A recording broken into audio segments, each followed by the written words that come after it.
ಅಲೈಂಗಿಕ ಸಂತಾನೋತ್ಪತ್ತಿಯ ವಿಧ ಬಹುವಿದಳನ. ಇದನ್ನು ನಾವು ಮಲೇರಿಯಾ ರೋಗ ಉಂಟು ಮಾಡುವ ಏಕಕೋಶ ಜೀವಿಯಲ್ಲಿ ಈ ರೀತಿಯ ಸಂತಾನೋತ್ಪತ್ತಿಯನ್ನ ನೋಡಬಹುದು. ಪ್ಲಾಸ್ಮೋಡಿಯಂ ಜೀವಿಯಲ್ಲಿ ಕೋಶ ಕೇಂದ್ರವು ಹಲವು ಬಾರಿ ವಿದಳನ ಹೊಂದಿ ಅನೇಕ ಮರಿಕೋಶಗಳನ್ನು ಉಂಟು ಮಾಡುತ್ತದೆ.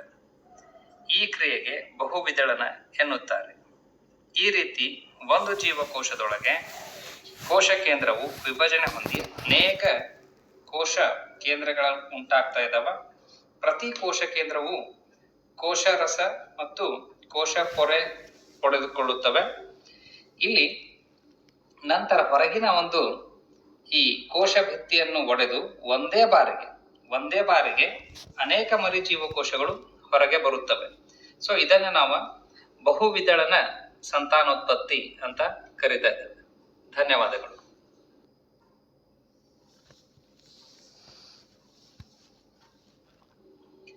ಅಲೈಂಗಿಕ ಸಂತಾನೋತ್ಪತ್ತಿಯ ವಿಧಗಳಲ್ಲಿ ಪುನರುತ್ಪಾದನೆ ಒಂದು ಜೀವಿಯು ಯಾವುದೋ ಕಾರಣದಿಂದ ತುಂಡಾದರೆ ಅನೇಕ ಚೂರುಗಳಾಗಿ ಮುರಿದು ಹೋದರೆ ಆ ಚೂರುಗಳು ಪ್ರತ್ಯೇಕ ಜೀವಿಗಳಾಗಿ ಬೆಳೆಯುತ್ತವೆ. ಇದನ್ನು ಪುನರುತ್ಪಾದನೆ ಅಥವಾ ರೀಜೆನರೇಷನ್ ಎಂದು ಕರೆಯುವರು.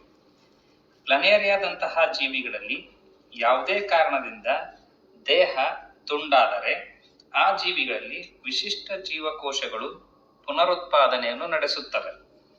ಈ ವಿಶಿಷ್ಟ ಜೀವಕೋಶಗಳು ವೃದ್ಧಿಯಾಗಿ ಅಸಂಖ್ಯ ಜೀವಕೋಶಗಳನ್ನು ಉಂಟು ಮಾಡುತ್ತದೆ. ವಿಭಿನ್ನ ಜೀವಕೋಶಗಳು ಬದಲಾವಣೆಗಳಿಗೆ ಒಳಗಾಗಿ ಅಂಗಾಂಶಗಳಾಗುತ್ತವೆ. ಈ ತುಂಡಾದ ಭಾಗವು ಪ್ರತಿಯೊಂದು ಭಾಗ ಕೂಡ ಒಂದೊಂದು ಜೀವಿಗಳಾಗಿ ಬೆಳವಣಿಗೆ ಆಗುತ್ತವೆ. ಈ ಬದಲಾವಣೆಗಳು ಒಂದು ಸಂಘಟಿತವಾದ ಅನುಕ್ರಮದಲ್ಲಿ ನಡೆಯುತ್ತದೆ. ಇದನ್ನು ಅಭಿವರ್ಧನೆ ಎನ್ನುವರು. ಆದಾಗ್ಯೂ ಪುನರಾವರ್ತನೆಯು ಸಂತಾನೋತ್ಪತ್ತಿಗೆ ಸಮವಲ್ಲ, ಏಕೆಂದರೆ ಬಹುತೇಕ ಜೀವಿಗಳು ಸಂತಾನೋತ್ಪತ್ತಿಗಾಗಿ ತುಂಡರಿಕೆಯನ್ನು ಸಾಮಾನ್ಯವಾಗಿ ಅವಲಂಬಿಸಿಲ್ಲ. ಆದರೆ ಪ್ಲನೇರಿಯಾದಂತಹ ಜೀವಿಗಳಲ್ಲಿ ಈ ಒಂದು ಜೀವಿಯ ತುಂಡರಿಕೆಯು ಪ್ರತ್ಯೇಕ ಜೀವಿಗಳಾಗಿ ಅಭಿವೃದ್ಧಿ ಆಗುತ್ತವೆ.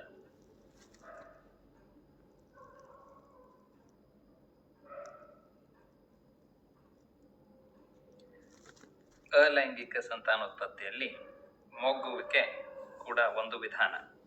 ಉದಾಹರಣೆಗೆ, ಹೈಡ್ರಾದಂತಹ ಜೀವಿಗಳು ಸಂತಾನೋತ್ಪತ್ತಿಗಾಗಿ ಪುನರುತ್ಪಾದಿತ ಜೀವಕೋಶಗಳಿಂದ ನಡೆಯುವ ಕ್ರಿಯೆ ಮೊಗ್ಗುವಿಕೆ. ಇದನ್ನು ಬಡ್ಡಿಂಗ್ ಎನ್ನುವರು.